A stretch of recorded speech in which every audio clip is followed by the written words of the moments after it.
네, 새로운 시대에 새로운 접근이 필요하죠. 이분은 증권사 이코노미스트로 계시면서 메타버스 NFT 다방면으로 영역을 확장하고 계시는 분입니다. 임동민 교보증권 이코노미스트입니다.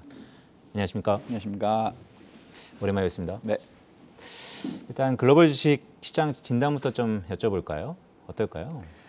네, 지금 글로벌 경기 둔화가 시작되는 시점인 것 같고요. 2020년, 2021년 코로나19 팬데믹이라는 전대미문의 위기가 있었는데 큰 폭의 경기 침체를 겪었고 2020년에는 중국을 중심으로 경기가 회복이 됐고 그다음에 작년에는 미국, 유럽을 중심으로 이제 경기가 회복이 됐습니다. 2년 정도 경기 회복이 마무리되고 이제는 경기 둔화가 시작되는 시점인데 여기에 인플레이션 인플레이션 현상이 가장 심하고 또 우려도 가장 심한 시기가 되는 것 같습니다. 그래서 시장 같은 경우에서 측면에서 보게 되면은 지금 경기 둔화와 인플레이션이 기업 실적에 부정적인 영향을 줄 수 있는 그런 환경이 됐고요. 경기 둔화 때문에 이제 매출 감소 우려가 나타나고 그다음에 인플레이션 우려 때문에 비용 증가 우려가 나타나게 되겠죠.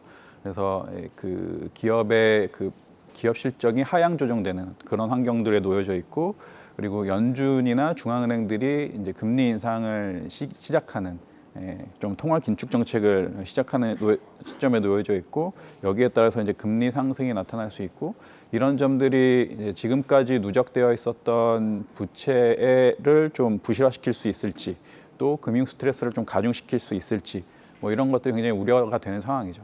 그래서 지금 이제 시장 같은 경우에는 한 1, 2분기 정도의 이런 펀더멘탈을 반영해 왔기 때문에 작년 말부터 이제 조정을 보였고요.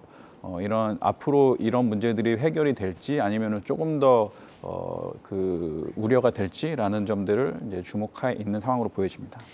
네, 연건이 말씀을 쭉 들어보니까 사실 이 한마디로 요약될 것 같습니다. 총체적 난국인데요. 네. 2020년 3월 달에 코로나 팬데믹이니까 한 2년간의 회복세를 뒤로 하고 지금은 경기가 둔화되고 있다. 또한 인플레이션이 높아지고 있다. 자, 그렇다면 지금부터는 대응이 좀 필요합니다. 한국 증시 진단과 대응이라면 어떤 게 좀 있을까요? 지금 굉장히 좀 어려운 점들에 놓여져 있는 것 같아요. 그러니까 시장을 둘러싼 여러 가지 요인들이 통상적인 경기 둔화나 그다음에 기업 실적이 변동되는 그런 상황들을 벗어나서 다소 이제 큰 판이 바뀔 수 있는 그런 좀 점들을 좀 생각을 해봐야 될 것 같습니다. 그래서 지금 놓여진 것들은 뭐 당장 발생하고 있는 인플레이션에 대한 제어가 이제 가능한 건지 또는 뭐 스태그플레이션으로 갈 수 있을 건지 아니면은 좀 통상적인 경기 둔화를 마치고 좀 회복을 할 수 있을 건지. 그다음에 기업 실적이 지금 하향 조정이 되고 있는데 하향 조정이 어느 정도 마무리되고 다시 좀 정상 궤도로 복귀할 수 있을 건지. 그리고 이제 또 조금 더 큰 그림에서 보게 되면은 글로벌 신공급망을 재구축해야 되는 시점에 놓여져 있는데 이런 것들을 어떻게 바라봐야 될 것인지 21세기가 본격적으로 도래하면서 뭐 디지털 트랜스포메이션이 가속화될 것이고 또 이제 경제와 금융에 있어서 굉장히 중요한 화두인 ESG 패러다임들이 과연 우리 한국 기업과 한국 주식시장에서는 어떻게 작용할 것인지에 대해서 단기적으로 장기적으로 봐야 되는 요소가 분명한 것 같아요. 근데 이제 시장 참여자들이 가장 좀 주목해서 볼 요인 같은 경우에는 한국 주식시장은 지금 저평가되어 있는 상황이라고 하는 겁니다. 그래서 투자할 때 이제 가장 좀 그 낮은 가격보다 좋은 기회는 없는 거거든요. 낮은 가격에 있었을 때 앞으로 이전에 말씀드린 단기적인 요인들과 그다음에 장기적인 전환 요인들에 대해서 좋은 선택을 하고 그다음에 좋은 그 사업을 구축할 수 있다라고 한다면은 한국 기업들이 다시 한번 재도약할 수 있고 재평가될 수 있는 시기거든요. 지금은 단기적인 불확실성이 있고 장기적인 어떤 그런 전환 가운데서 한국의 기업들이 어떤 선택을 하고 잘 해나갈 수 있을지를 보면서 투자를 좀 조율해야 되는 시기라고 생각합니다. 네, 연건이 말씀을 이렇게 쭉 들어보니까 제가 허심탄회하게 좀 여쭙겠습니다. 사실 미래를 조망하는 데 있어서 매우 중요한 시기인 것이죠. 하지만 첫 단추는 가격이 싸야지 손이 나가는 겁니다. 네. 지금 우리 증시 가격이 많이 싸다고 보시는 건가요? 예, 지금 이제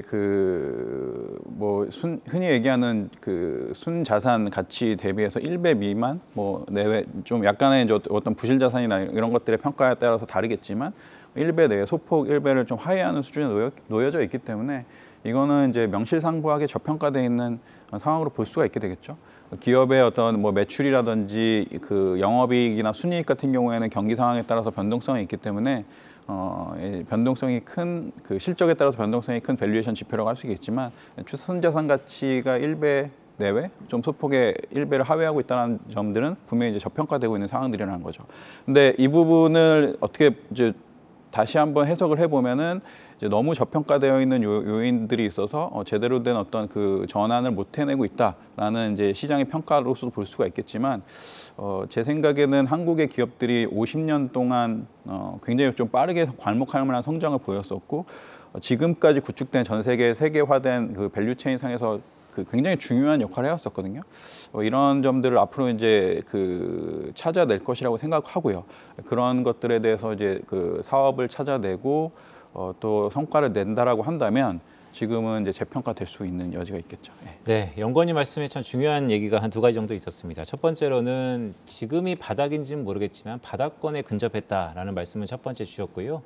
두 번째로는 글쎄요, 지난 글로벌라이제이션, 그러니까 세계화 이후에 한국 경제의 그 포지션이 매우 중요한 글로벌 밸류체인에 속해 있었다라는 말씀을 주셨었는데 향후 미래를 조망할 때 지금 당장 중요한 건 역시 물가 상승 압력, 인플레이션 압력입니다. 인플레이션의 가속화 우려가 좀 더 높아졌다라는 말씀도 주셨었는데 어떻게 보고 계신가요? 네, 지금 인플레이션 우려가 되게 높죠. 근데 인플레이션 현상도 높고 우려가 높은데 가장 인플레이션이 가속화되고 있는 지역은 다름 아닌 미국이에요. 이게 뭐 한국보다도 사실 지금 미국의 인플레이션 압력이 더 심한 편이고 우려도 더 큰 편인데요. 그러니까 미국의 인플레이션이 이렇게 더 큰 것은 미국 경제의 특징 때문에 그렇습니다. 그러니까 미국 경제의 특징은 이제 인플레이션을 가속화할 수 있는 특징이 있는데 장점이 있고 단점이 있어요. 긍정적인 면이 있고 부정적인 면이 있거든요. 그러니까 미국 같은 경우에는 2020년, 2021년 코로나19 팬데믹 상황에서 가장 효과적이고 적극적인 경기 부양 정책을 폈죠. 재정 정책도 그렇고 통화 정책도 그렇습니다. 그래서 2년 동안의 그 경제가 좀 회복된 그 정도가 가장 높고 거기에 따라서 이제 고용 시장이나 이런 것들이 어느 개선 정도도 가장 높고 임금 상승도 뒤따르는 부분이 있기 때문에 인플레이션 요인 중에서 이제 디맨드가 좀 받쳐주는 구매력 상승을 동반시킬 수 있는 인플레이션 환경이 있는 거거든요. 그러니까 이제 인플레이션 압력이 높은 거죠. 근데 이제 부정적인 측면도 있는데 이거는 조금 더 장기적이고 부정적인 측면은 뭐냐면은 미국 같은 경우에는 밸류체인 상에서 내부적인 생산의 비중이 가장 좀 그 취약했었던 국가였죠. 그러니까 좀 뭐랄까요, 제조업이라든지 뭐 이런 원자재라든지 이런 것들을 수입을 하고 고부가가치 산업에 집중을 했었던 국가입니다. 그러다 보니까 이제 지금처럼 글로벌 공급 차질이 있고 코스트 푸시 인플레이션 압력이 있었을 때 생산에서 그 무역이나 이런 것들의 교역이 차질을 빚게 된다면은 인플레이션 압력이 높아지게 되는 거죠. 이것들은 이제 좀 부정적인 측면이 되겠습니다. 그래서 장점이 있고 단점이 있고요. 그다음에 이제 좀 미국 같은 경우에서 지금 그레이트 리자이네이션이라는 용어가 굉장히 화두거든요. 뭐냐면은 거대한 퇴장 뭐이라는 얘기인데 코로나19 팬데믹을 겪으면서 이제 그 정규직이나 이제 기업에서 출퇴근하는 어떤 그런 이제 세대들이 자가격리나 이제 재택근무를 하게 되면서 이거보다는 조금 더 좋은 선택의 업무 형태를 취할 수 있지 않을까라고 하면서 퇴직을 하고 있는 거죠. 조기 퇴직을 하고 있고 아이디어가 있으신 분들은 창업을 하고 있고 또 프리랜서로 하고 있고요. 그러니까 이런 일들이 나타나고 있고 있습니다. 그래서 미국에서 지금 인플레이션이 나타나고 있는 요인은 굉장히 좀 가속화되고 있는 측면이 있고요. 그래서 긍정적인 측면도 있고 부정적인 측면도 있고 미래의 어떤 변화를 내포하는 측면들도 있는데 분명한 점은 지금 인플레이션 압력이 미국에서 가장 높다는 점입니다. 그래서 연준이 이제 3월 FOMC에서 처음 금리 인상을 시작을 했고 미국에서 이런 인플레이션이 통제된다는 어떤 그런 확고한 신념 뭐 이런 것들을 갖기 전까지는 좀 빠르게 대응할 수밖에 없는 상황이 되는 거고 이것은 결국은 이제 미국뿐만 아니라 전 세계 실물 경제나 금융시장에 좀 부담이 될 수 있는 요인들이거든요. 그래서 2022년 상반기까지는 미국을 중심으로 한 높은 인플레이션이 결국은 이제 그 실물 경제나 금융시장을 계속적으로 압박할 수 있는 그런 요인들이 되게 될 것 같습니다. 네, 말씀 중에 재밌는 표현이 있었네요. 대사직의 시대가 접어들었다. 그러니까 고용이 없는 시기가 이제 들어야 하는 것인데요. 연준 얘기를 좀 주셨어요. 다음 주에 3월 FOMC 의사록이 있고요. 5월 달에는 FOMC가 있습니다. 연준의 빅스텝, 전일 외신에 의해서 가장 크게 화두되고 있는데요. 어떻게 보세요? 네, 상반기에는 연준의 그 빅스텝, 좀 구체적으로 얘기하면 50bp 금리 인상이 되겠죠. 그래서 그런 점들이 한 회 내지는 2회 정도 진행이 될 것 같습니다. 왜냐하면 아까 말씀드렸지만 지금 그 미국 같은 경우에는 현재 인플레이션 압력이 좀 대처를 해주고요. 그리고 기대 인플레이션을 억제하는 실물 경제나 금융시장에 지금 형성되어 있는 기대 인플레이션을 좀 억제하는 형태의 좀 강도 높은 긴축 정책이 좀 필요하거든요. 그래서 빅스텝 금리 인상을 상반기에는 실시를 하게 될 것 같습니다. 그래서 이렇게 좀 이제 2분기 동안에는 좀 강도 높은 정책을 실시를 해서 2분기에 좀 그 미국의 인플레이션이 통제되는 모습을 보이고 또 미래에는 좀 기대 인플레이션을 좀 통제할 수 있다 이런 믿음을 사실은 2분기 동안에 형성시키는 게 굉장히 중요하고요. 이런 점들을 주목해서 좀 빅스텝을 실시를 하게 될 것 같습니다. 네, 참 구조적으로 어려운 시기인 것 같습니다. 빅스텝을 하게 되면 기대 인플레이션을 잡아야 되는데 지난 주말에 나왔던 미국의 소비자 심리지수 보면 10년의 최저치이거든요. 네. 과연 경기를 훼손하지 않으면서 기대 인플레이션을 잡는 방법이 과연 있을까요? 예, 지금 굉장히 중요한 표현이고요. 그러니까 기대 인플레이션을 잡는 것도 굉장히 중요하지만 현재에 그 나타나는 충격을 어느 정도 좀 그 상쇄시켜주는 점들도 굉장히 중요하거든요. 그래서 그 단기적인 정책이나 그다음에 장기적인 어떤 그 경제 주체들의 심리 그리고 그 심리를 가지고 지금 현재 경제 활동을 하는 부분들 소비나 가계 같은 경우에는 소비, 기업들 같은 경우에는 투자가 되겠죠. 이런 것들을 위축시킬 정도로 좀 위축시키지 않을 정도로 정책을 실시하는 것들이 굉장히 중요합니다. 그 지금은 이제 제가 그 비교적 긴 시간 동안에 연준의 통화 정책 운용을 살펴봤는데 이런 점들은 연준이 좀 잘 해왔고요 지금까지. 지금 그래서 2008년, 2009년 글로벌 금융위기 이후에 굉장히 큰 금융위기와 실물 경제 침체라는 것들도 미국 같은 경우에는 비교적 잘 극복을 해왔거든요. 그래서 이런 어떤 그 능력에 대해서는 어느 정도 신뢰는 된다. 그렇지만 이제 지금 인플레이션이 발생되는 부분들에 대해서는 작년에 연준이 생각했던 것보다는 조금 더 강도 높은 측면들이 있거든요. 그래서 이 부분들을 지금은 대처하는 것이고요. 그 과정에 놓여져 있다고 생각합니다. 네, 연구원님 말씀 중에 또 재미난 부분이 있네요. 그러니까 미국의 연준의 과거 히스토리컬 자료들을 보면 잘 해결할 수 있을 것 같다라는 말씀을 주셨어요. 네. 근데 그게 미국만의 얘기일 수 있어서 저희 네. 같은 신흥시장국 그러면 이런 데는 부담에 대해서 크게 느낄 것 같은데 어떻게 보세요? 그렇죠. 그러니까 그 미국 같은 경우에는 이제 그 특히 이제 연준 같은 경우에는 굉장히 오랜 시간 동안에 그 통화 정책의 독립적인 운용과 그다음에 그 통화 정책을 둘러싼 여러 가지 실물 경제 예컨대 고용 시장을 좀 지원하는 정책도 필요하다. 인플레이션 타겟팅만 하는 것이 아니라 이런 것들이 오랜 시간 그 경험과 자산이 축적되어 있고 또 수많은 인재들이 있죠. 연준의 이코노미스트들의 인재들이 있는데 이런 것들을 바탕으로 해서 또 2008년, 2009년 글로벌 금융이라는 것들을 직접적으로 겪으면서 좋은 좀 개선을 보여진 것으로 보여왔는데요. 다른 국가들 같은 경우에서는 이런 좀 능숙한 정책 운용이나 이런 것들이 과연 가능할까? 그래도 또 한편으로는 이제 미국이 자본시장이나 금융시장에서 차지하는 비중이 워낙 높기 때문에 이것이 사실은 이제 전 세계 금융시장을 좌우한 측면들이 있거든요. 그래서 지금 이렇게 새로운 환경에서 이제 미국이 아닌 다른 지역들이 어떻게 자국 경제나 자국 기업들이나 자국의 국민들의 어떤 경제나 금융시장 개선을 위해서 가장 좋은 선택을 어떻게 할 것인가라는 부분들을 지금은 이제 좀 지켜봐야 되는 상황입니다. 네, 말씀 주셨던 것처럼 미국은 꽤 자신 있어 보이는데 여타 국가들은 한번 지켜보자라는 말씀이 어떻게 보면 또 미국 중심의 디커플링 네. 이 상황도 우리가 염두에 둘 필요가 있어 보입니다.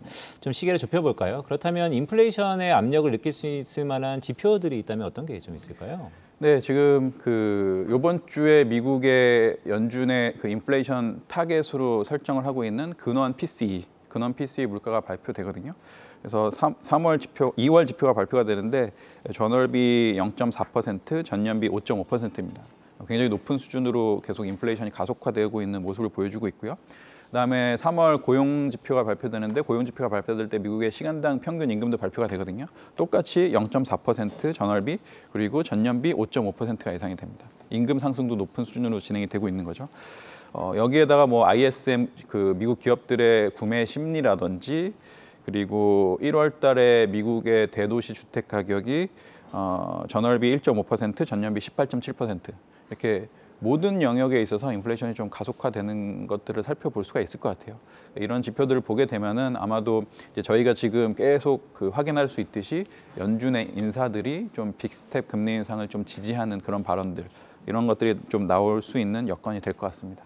네, 쭉 물가 지표들을 감안해 봤을 때 미국의 헤드라인 CPI가 9%를 넘을 가능성도 저희가 염두에 둘 필요가 좀 있어 보이는군요. 네. 중국 얘기를 좀 해볼까요? 사실 미국 연준처럼 바삐 움직이는 게 중국의 인민은행 또 중국 정부입니다. 최근 중국의 금리 정책과 관련돼서 금융시장에 과연 안정을 가져올 수 있을지 이게 초미의 관심사인데요. 어떻게 보고 계세요? 네, 아까 미국과 그다음에 다른 국가들로 대변되는 정책 차이가 뚜렷하게 보여지는 것이 중국이죠. 그러니까 중국은 2020년, 2021년 코로나19 팬데믹을 겪어서 급격한 경기 변동이 나타났고 그다음에 지금 인플레이션도 억제를 하고 있지만 뭐 생산자 물가 같은 경우에는 뭐 20% 가까이 올라가고 있기 때문에 중국도 인플레이션 압력이 되게 높거든요. 근데 이런 급격한 경기 변동과 인플레이션 압력이 발생하고 있음에도 중국은 역사적 저금리를 유지를 하고 있어요. 계속 유지를 하고 있습니다. 그리고 이제 대체로 높은 지급 준비율 지금 11.5%인데 지급 준비율을 조금씩 인하를 해주고 있거든요. 그러니까 요약하면은 정책 금리 같은 경우에는 역사적으로 가장 낮게 유지를 하고 있다. 그다음에 지급 준비율 같은 경우에는 조금씩 내리면서 시중에 좀 풍부한 유동성들을 공급하는 데 주력을 하고 있는 거거든요. 그러니까 중국의 인민은행 같은 경우가 결국은 인플레이션과 인플레이션 기대를 통제하면서 실물 경제나 금융 시장에 큰 충격이 발생하지 않도록 하는 정책을 좀 차별적으로 주도적으로 이제 인민은행 같은 경우 하고 있게 되는 거죠. 그래서 이제 미국 그런 정책들이 얼마나 효과를 볼 수 있느냐라는 부분이 될 텐데 중국의 뭐 초단기 그다음에 단기 금리, 장기 금리 같은 경우가 다 안정적으로 유지가 되고 있어요. 영 내에서는요.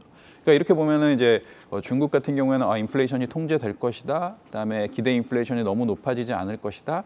그리고 지금 중국 경제를 좀 연착륙시킬 수 있을 정도의 안정적인 어떤 자금 조달이 가능할 것이다. 이런 것들이 이제 내부적으로는 형성이 되고 있는 거죠. 네. 근데 이제 중국이 부족한 점은 이렇게 내부적인 거시 정책 같은 경우에는 잘 효과가 나타나고 있는데 중국이 부족한 점은 국제적으로 이런 것들이 좀 이렇게 평가가 굉장히 좀 디스카운트 될 수 있다라는 점입니다. 왜냐하면은 중국 같은 경우에는 대외 교역이나 이런 것들은 굉장히 활발하지만 중국이 주도하는 뭐 금융의 국제화 이런 것들은 굉장히 미진한 상황이거든요. 그래서 뭐 예컨대 이제 중국 기업들이 발행한 뭐 외채 같은 경우가 디폴트가 발생됐었을 때 그것을 이제 중국 인민은행이 어떻게 처리할 것이냐 뭐 이런 것들에 대한 어떤 신뢰는 아직까지 부족하죠. 이런 점들을 이제 중국 인민은행이 내부적으로 잘 통제를 하는 것처럼 외부적으로도 잘 조율할 수 있느냐 이것이 이제 굉장히 중요한 관건이 될 것 같습니다. 네, 말씀 주셨던 것처럼 중국의 민낯이라고 해야 될까요? 제조업 쪽에서는 명실상부한 글로벌 2, 넘버 2인데 이 금융 쪽에서는 참 위상이 뭐 예사롭지 않습니다. 근데 말씀 주셨던 것처럼 중국은 이렇게 저금리를 지속하고 있는데 미국은 간밤에 10년물도 2.5%를 훌쩍 넘었고요. 이 장단기 금리차가 이렇게 벌어지는데 이 중국의 위안화 환율은 왜 이렇게 강한 건가요? 이게 사실 환율이라는 게 상대성이고 고금리의 자금이 이동하기 마련인데 도대체 어떤 일이 벌어지고 있는 건가요? 굉장히 중요한 포인트인 것 같아요.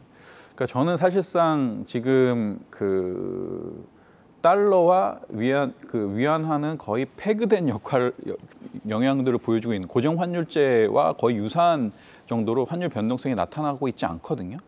그래서 이것은 그러니까 중국의 외환 당국이 적극적인 개입을 통해서 중국이 통제할 수 있는 외환 시장에서 달러 위안 환율이 6.4 정도로 계속 유지할 수 있을 정도로 계속 컨트롤하고 있는 효과가 작용이 되는 것이죠. 그런데 이제 실제 이제 금융가들이 보기에는 이것이 좀 억제 효과에 기인한 것이냐, 아니면 실제 잘 컨트롤이 되고 있는 것이냐, 실제로 그 중국의 외환 당국이 이것을 계속 유지시킬 수 있는 어떤 그런 능력이 담보되고 있는 것이냐라는 부분들에 대해서 이제는 좀 평가가 갈릴 수 있는 시점이 되게 될 것 같습니다. 좀 쉽게 얘기를 해보면은 이제 결국은 중국이 계속 무역 흑자를 계속 유지할 수 있고, 그다음에 인민은행이나 중국을 중심으로 한 국제 금융 결제 시스템 같은 경우가 계속 강해질 경우에는 뭐 지금 정도의 어떤 안정된 환율을 유지할 수 있는 것이 가능하겠다라는 것들로 이어질 수 있을 것 같고요.